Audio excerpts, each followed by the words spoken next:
A New Script, a System Apocalypse short story by Tao Wong, performed by Steve Campbell. Morning brought with it the noises and smells of a small, badly ventilated building crowded with sleeping men and women.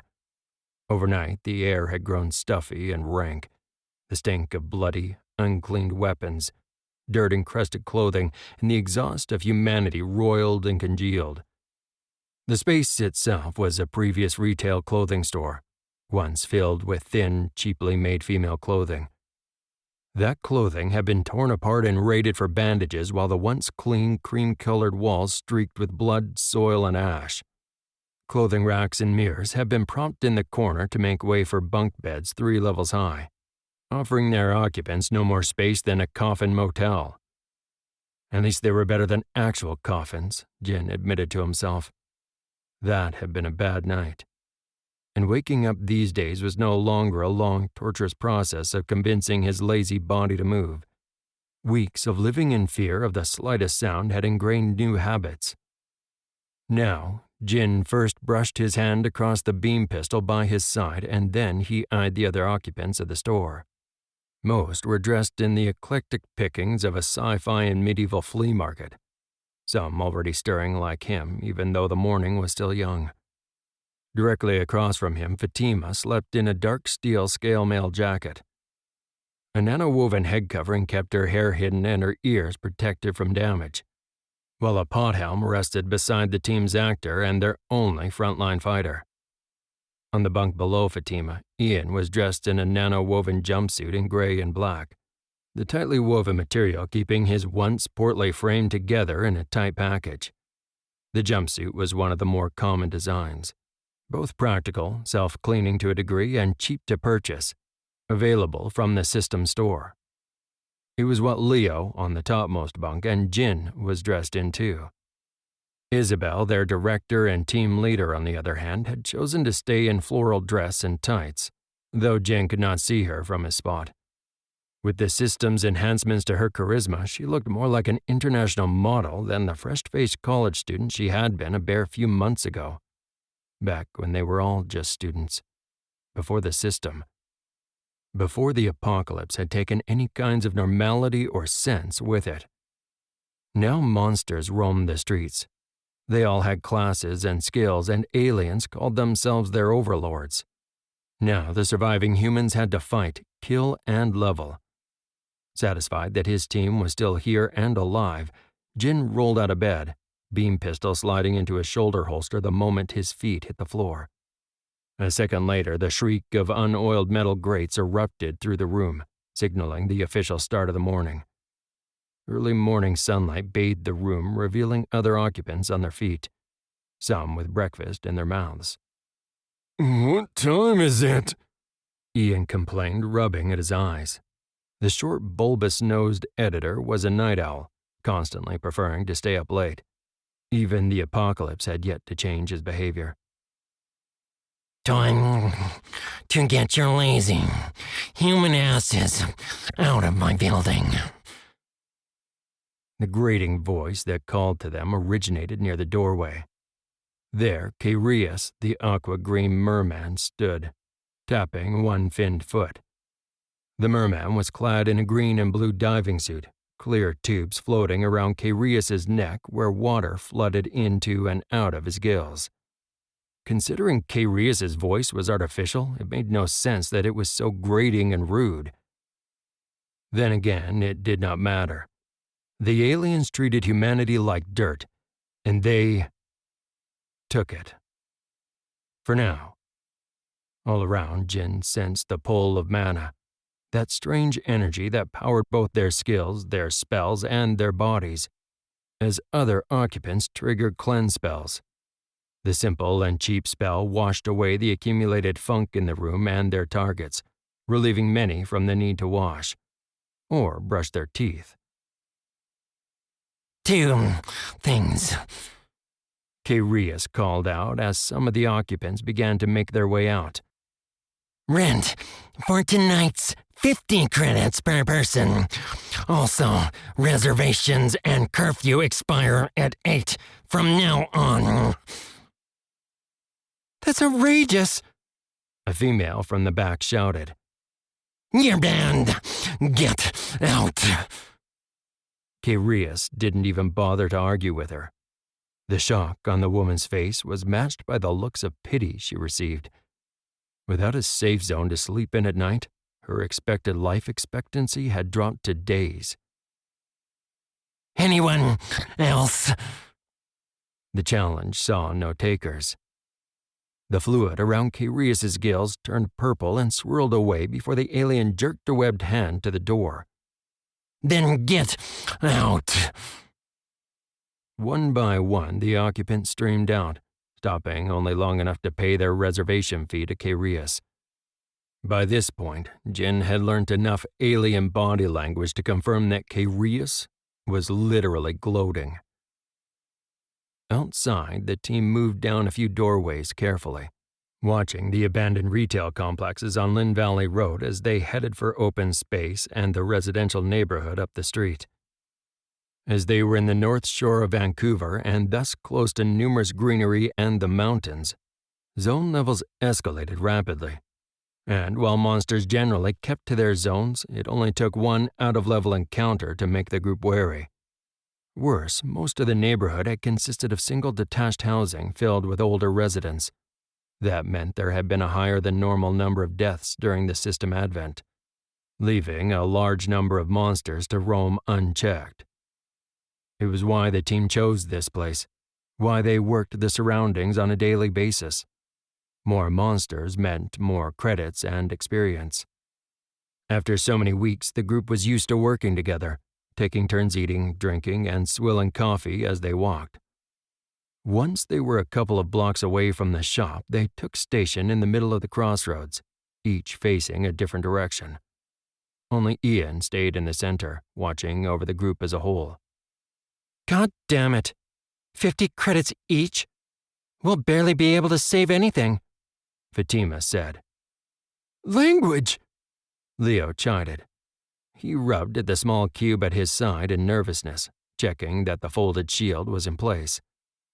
Bite me, Fatima replied. Jin turned to the right and watched as she twirled her short sword around her hand, the plasma conduit in the center off. Like the circular particle shield on her other arm, Fatima only triggered the 𝗺𝒁𝒂𝒊𝒂𝒂𝒄𝒄 equipment when needed. As their main tank, Fatima used melee weaponry exclusively, while the rest of the team armed themselves with a mixture of beam rifles and pistols. Please, Isabel said. Let's not fight among ourselves. Yes, ma'am, Peacemaker, Ian teased. It'd be nice if you could just edit 𝗪𝒃𝒻 and make him less of an ass. You know, edit lines doesn't work that way, Jin said. Be nice if it did, though, Isabel said wistfully. I'd be scared of Jin if he could change people like that. In either case, Fatima's right, Leo said. The price raise hurts. We're still a couple of thousand credits away from getting our own place. Their own place. That was the dream for everyone stuck in 𝗪𝒃𝒻's slum hole. Every team, every group talked about it. But thus far, only one team had managed to make it out. They had so much to balance, between buying skills, spells, and equipment from the system shop, that saving was low on the list. Jin? Isabel called out. Hearing his name called, Jin turned to see Isabel regarding him steadily. Ian, caught in the middle, swirled his finger around, pointing them back to their lines of sight. Jin considered for a second. If what they were earning wasn't enough, then... New script? Yes, please, Isabel replied. Ian, switch, Jin asked his friend. In short order, Jin was in the center of the group, readying himself to trigger his skill. Script was a strange skill, allowing him to create a modified quest that gave bonuses to those who had a part in the script. Jin had to lock down certain aspects of the script, like the protagonist and antagonist, but could also leave other aspects to chance. He could, in turn, designate a live scripted event or a play. Like most things to do with the system, it was part magic and part acid-fueled game mechanics given life. Data swirled around Jin as he worked, eyes half closed as he perused the streams of information made available to him. It was not easy, though. The information fragmented, written in multiple languages and filled with extraneous data. But eventually, Jin had a new script to forward to Isabel. New script: Lynn Canyon Park. There are rumors of a new monster in Lynn Canyon Park. A party of adventurers, out of their depths in the new system apocalypse, travel to the park in search of the rumored monster and financial gain. Script quality: mediocre. Script bonus: plus 15% to production. Produce this script? Yes, no. Isabel and Jin shuffle places, allowing their erstwhile leader, player, producer, and director to slot them into the appropriate place in her production schedule. Each choice updated the entire team in real time, glowing blue script appearing before their eyes. Scriptwriter: Jin Long. Director: Isabel Groves. Cinematographer: Leo Houston. Fatima was their principal and only talent, and Ian Gibbs their editor. If they had a larger party, they would have been able to fill out more roles. But Jin shied away from that thought, too raw still. Once they had been able to fill all those roles. Once. "Oh, a 15% bonus! You added a skill point?" Leo crowed, rubbing his hands together. "This will make my freeze frame even better." Jin grinned. Yeah, last level. A new monster? Ian asked, concern in his voice. Isn't that dangerous? What about our life isn't? Leo said. We might even get a bonus for finding a new monster. Maybe. Jin shook his head. You know how my skill works. Details are a little fuzzy. I don't know about this, Ian protested. Stop being such a damn scaredy cat, Fatima said. There's going to be a nice credit bonus. If we want our own place, we're going to have to start taking quests like these. Waiting just means letting them up our rent again, Isabel said. Jin risked another look over to Ian, only to see the blond man flush. Yeah, okay. Just let's be careful, okay? Ian said. Always. Now come on. We've got to go if we don't want to be late back, Isabel said. The new reel is on the go, Leah crowed, drawing a snort from Fatima. The group fell into familiar formation, Fatima leading the way while Leo hovered just behind her. As always, Ian and Jin held back, allowing Isabel the center position. What would have been a brisk 15-minute walk in the past became a grueling hour of hiking and enforced caution. Twice the team passed other groups who were engaged in frantic battles. They paused only long enough to ascertain that the fights were energetic but non-lethal before moving on. The new convention in the apocalypse dictated that each team was left alone, so long as no one was in mortal danger. Soon enough, they left the residential houses and paved roads to trudge along the gravel roads leading into the northern rainforest. In the distance, Jin could hear the flow of water in the canyon, feel the increased humidity on his skin and the regard of hidden creatures. Everyone ready? Isabel called out as the group passed the wrecked entrance sign, the wooden board lying abandoned where an oversized beaver had chewed its supports away. Ready. Any directions? Fatima asked. Isabel hummed for a second and then triggered a new skill. Scene directions. Jin saw the flicker in the corner of his eyes as the notification appeared and disappeared. No surprise there, since the skill was targeted at Fatima herself. Got it. Crest marker and all, Fatima crowed. This way. The group followed the actor, watching the slowly encroaching forest warily. All around them, the normal forest quiet had warped, punctuated by the trump of heavy feet on forest bed and the screams of unending battle. The canyon was no longer a tourist-friendly walk, but a battleground of competing monsters, each attempting to stake their claim. Ever since the system arrived and mana overflowed, both animals and vegetation had flourished. In 3 months, the once clear path was choked with vegetation, forcing the group to close ranks and cut their way through. If not for the passage of earlier groups, the path would have been no better than a deer trail. Worse, the vegetation had a bad tendency to mutate. Sometimes the mutations were benign, branches shifting coloration from brown to purple, or the addition of small thorns to upper branches. Other times, like the moving, grasping vines that attempted to wrap around the team, or the poisonous exploding mushrooms, it was less so.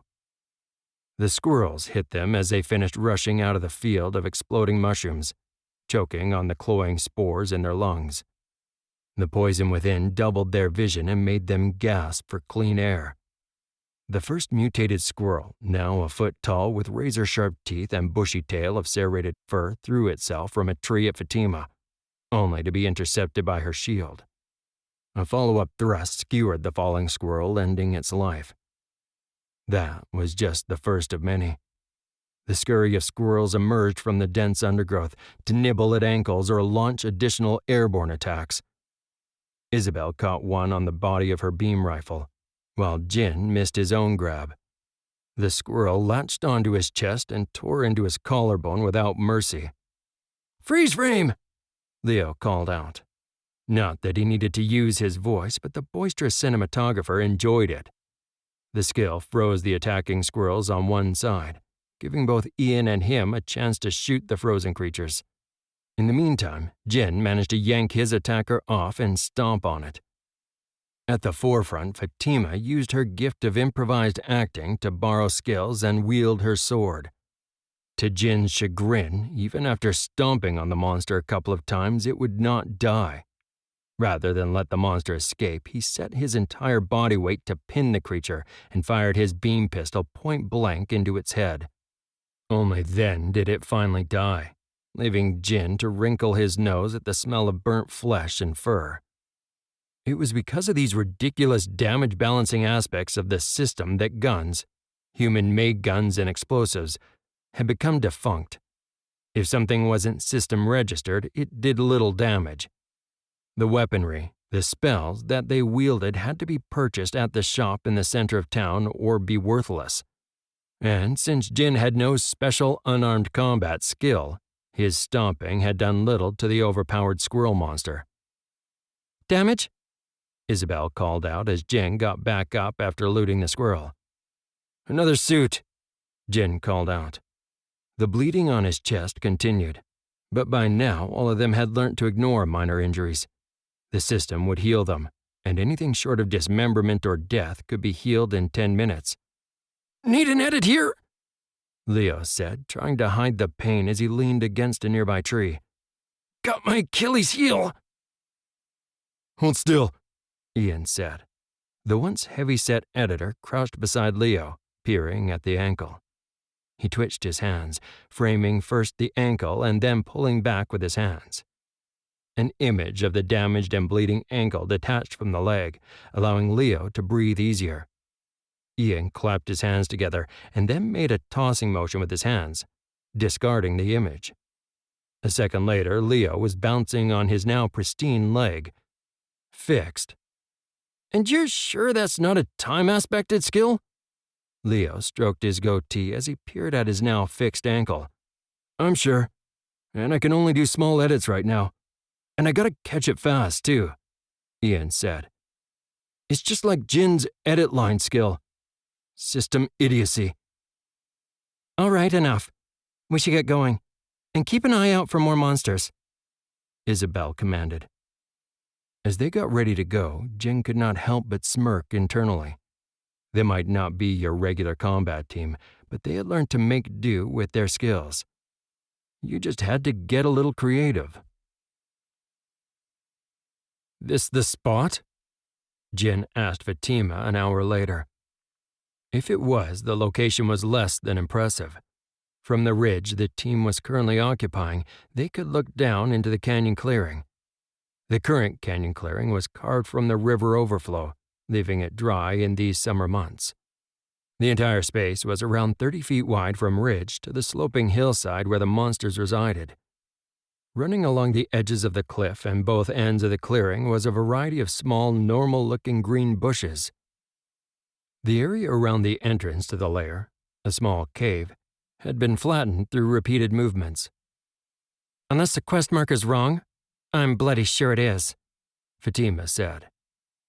I'm not crawling in there, Ian said. I don't think any of us are, Jin remarked. I'm not fighting anything on my hands and knees. Except a cute girl, eh? Ian elbowed Jin, who rolled his eyes. Don't remind me. I haven't gotten laid in. Ow! Jin cut off and rubbed his head. Leo pulled his hand back while hissing. Language! We have women here. No one's going into a hole, Isabel said. But we do need a plan. If something's in there in the first place, Jin added. When the others looked at him, he explained. Whatever is in there might be hunting. Almost as one, the group turned around to check their rear. Right. Find out what is in there and then, Leo said. The group of city folk stared at one another before Fatima offered, Lure it the hell out. So we watch? Jin said. We watch, Isabel confirmed. Let's spread out a little, though. You got it, ma'am, Ian said. The first sign of movement came 2 hours later. The creature emerged from the bushes in a low crouch, followed by 2 smaller companions. At first, Jin thought that it was a wolf. It had the same body shape as a wolf, if twice the size, with those spiky pyramid-shaped ears, the long bloody snout, and wispy gray fur. But that initial impression disappeared soon after, for the monster stopped crouching and straightened.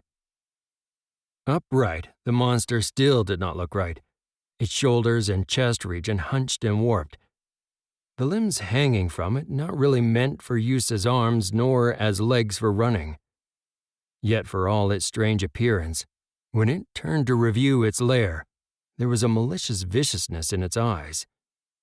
The bigger creature, the alpha, waited until its brethren entered the cave, making a full circuit about its home and marking its territory before it joined them. A tap on his arm by Isabel and the group snuck away to put themselves out of earshot. Jin absently noted that the others not on Overwatch had fought a few quick battles in the interim, keeping other monsters away from their lookout. Level 14 Adlet Alpha. The pair are level 9. Isabel announced to the group after Jin finished describing their opponents. Production plan allowed her to slot each of them into their appropriate place in her production, and in this case, the Adlets were cast as the antagonists. Only 3? Ian said, relieved. Abilities, Fatima said. Checking, Jin said. He closed his eyes and pulled out the script that he had initially created. It was a swirling mass of Post-it notes and note cards with only the first few pages written, detailing what had happened. Those Jin ignored. It was the Post-it notes, especially about their antagonists, that he was curious about. One by one, Jin plucked the notes and reviewed the data, doing his best to parse the machine code, alien words, and shorthanded gibberish. Medium strength, high speed, low cunning, hungry carnivores. The basic types are just minions. The alpha has a spirit, thing? Thing? Ian said. It's not in English. The group sighed, but by this point, they understood the limitations imposed upon Jin. All right. It sounds like we go with the usual plan then. Isabel cleared a little space on the ground and, using a stick, drew a rough map of the clearing. As she spoke, Isabel added to the map. Usual formation. Fatima in front, everyone else backs her up. We throw in a plasma grenade, wake the Adlet up. Fatima tanks the Alpha and one other Adlet. We focus fire on the other one. Take it down as fast as possible and then switch. To the Alpha or? Leo asked. Play it by ear, Isabel said. Assume Alpha if I don't change the orders. A few more questions and adjustments were made before the team trooped back to the lair. As they approached, Jin watched as Ian kept drawing and sheathing his knife and licking his lips in nervous anticipation. Lowering his voice, Jin slowed down a little to give themselves a little more space. "You okay?" Sure. Just our first alpha, right? Nothing to it," Ian said. "Right. There's just 3, Jin said. "We've got this. And if you don't, we'll just edit it out." Right. Ian nodded, but his face grew even more strained. Uncertain what else to add, Jin was saved by Isabel gesturing for them to hurry up. Relieved, Jin hurried after. It was going to be fine. They'd fought monsters before, tons of them. An alpha wasn't that different. Even after the group trooped into the clearing, making not a little noise, no adlet rushed them. Low growls erupted from the small cave, but no creature exited, allowing the team to spread out and ready themselves. Jin, placed in the back with his pistols drawn, looked about the canyon clearing one last time. Down here, the cliff they had been watching the lair from was much steeper and more difficult to climb than it had seemed up top. The vegetation that was not trampled down was even lusher than expected, cutting down their line of sight even more. Thankfully, the ground was mostly dry, offering a great footing but for a central muddy section. "And roll!" Isabel called out. Fatima complied, tossing one of their few plasma grenades into the hole. The small oblong explosive pulsed red as it was activated and bounced perfectly into the hole. In seconds, all sight of it was lost. The cave suddenly vomited a volume of superheated air and flame as the plasma grenade exploded. The group cowered and hid from the heat, feeling it wash over them and singe eyebrows and toast hair. As the team recovered, Fatima drew her short sword and activated the weapon, seconds before the ablet launched themselves out of the cave with a howl. The first monster crossed the 10 feet between itself and Fatima in 3 bounds, hitting the particle shield with its snapping jaws before bouncing off. Behind, its brother swerved around Fatima, allowing Leo to catch it mid-jump with a freeze frame. The remainder of the group opened fire on the frozen monster, trying to take it down. Beams of energy tore into the monster, crisscrossing one another and burning away skin and fur. One too-short arm was burned down to the bone while fur smoked, revealing thick flesh. Unfortunately, the skill gave way after 3 seconds, releasing the monster to limp after Leo, who had deployed his shield in the meantime. Jin and Ian spread out, trying to keep the creature in sight as they fired more carefully now, worried about hitting their friend. Isabel disengaged, hefting her rifle as she eyed the lair. "Alpha's missing!" Isabel called out. Her words startled the group. Leo let his shield drop a little too low and paid for it, clawed fingers from Ablet's remaining hand slipping through the slack defense. Ian triggered his skill, editing out the attack, allowing Leo to return to shield bashing the monster and shooting it around his shield. Jin looked away, searching for the alpha, only to see it appear from behind a nearby bush and charge the group. "Look out!" Jin called out, too late. His directionless warning did nothing more than distract the group. Loping forwards on all 4 feet, it hit Isabel low, throwing her to the floor. Even as the director fell, the Ablet Alpha dug into the ground with its claws to turn, scrambling over to clamp down on her flailing hand with its jaws. A moment later, white light shone from the Alpha and surrounded Isabel. Each pulse of the light drained her health, whitening her skin and slowing down her struggles. "Help!" Jin called out as he targeted the Alpha. A couple of shots with his beam pistol were ignored, barely scorching the creature's flesh. Isabel weakly beat on the monster with the butt of her rifle with one hand, each blow only serving to annoy the Alpha. Fatima was fighting her own opponent, trying to break away but cut off at each turn. Leo was focused, unable to look away from his own ablet, barely hanging on with Ian's help. Jin shivered as another pulse of white light flowed from Isabel to the ablet, healing the creature of the wounds his own attacks had made. He had to make the monster let go of Isabel somehow. Somehow. Drawing a breath, Jin triggered his skill, targeting the alpha. Edit lines allowed him to change aspects of the script, altering behavior or aspects. It only let him change a few things, a few words here and there. Worse, he only had enough mana to make 2 edits. But that should be enough. First line, edit the monster's spirit skill. It was obvious that the second word was drain or the equivalent, so swap it out. Now it was spirit gift. Jin dropped out of his skill, fired another shot at the tablet that was ignored, and then watched as the pulse of energy surrounding it and Isabel reversed. Instead of taking away Isabel's life, it gifted it back. The alpha released Isabel with a growl, jumping back as it was startled. Another shot by Jin's beam pistol annoyed the monster, and it turned to glare at Jin. Freed, Isabel drew its attention back by firing her rifle before she struck the monster just below its crouched chest. That action drained the very last of her energy, and Isabel slumped to the ground. "No, me!" Jin snapped. Another edit. This time he focused on another aspect of the script: who the monster was targeting. A swap of names from Isabel to his made the monster turn around, but Jin was not paying attention because he was already running for it.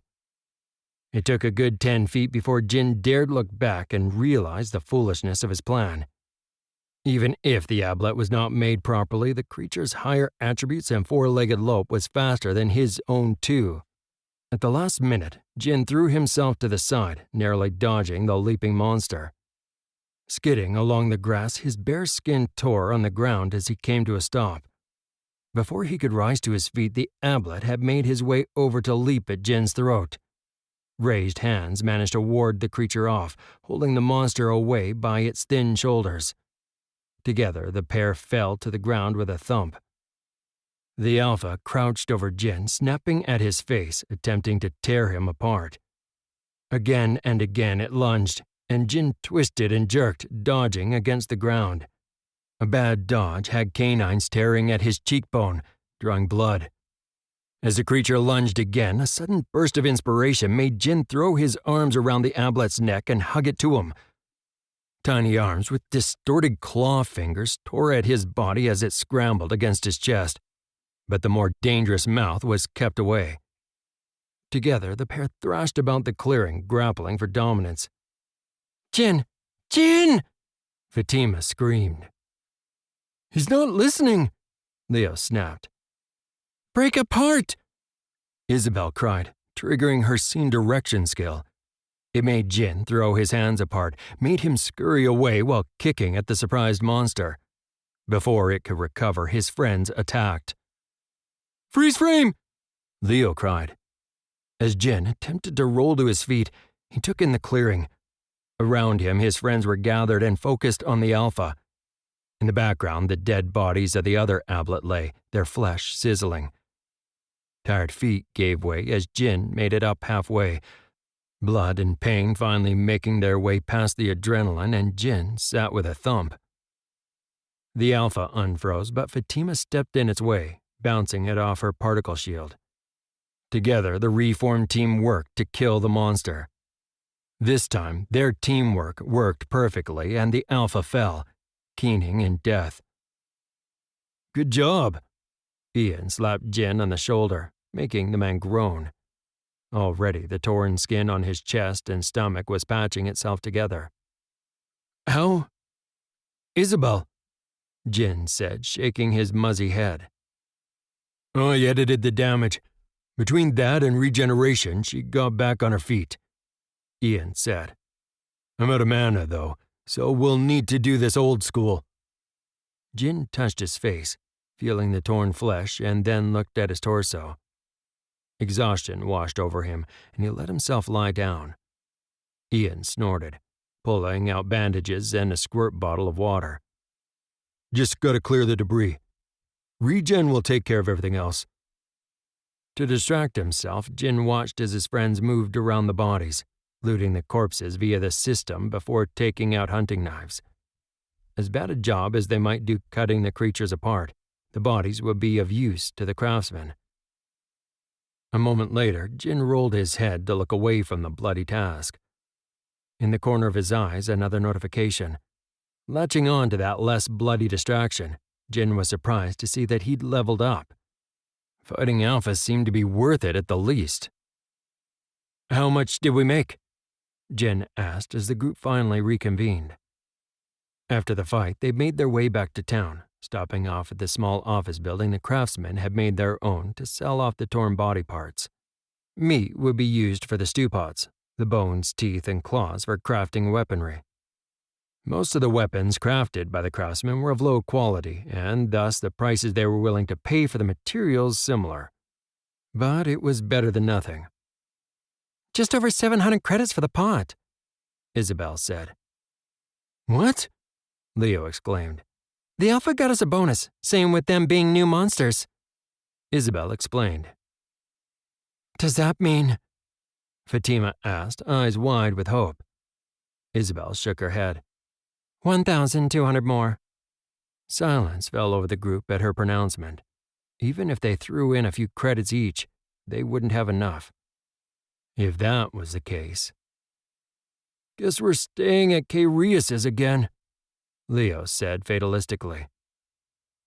"But we're hunting alphas tomorrow, and the next day, till we get enough for our own place," Jin said. His words were met with silence at first before wide grins broke out among the group. Maybe they couldn't buy a place yet, but every day they survived was another day they grew stronger.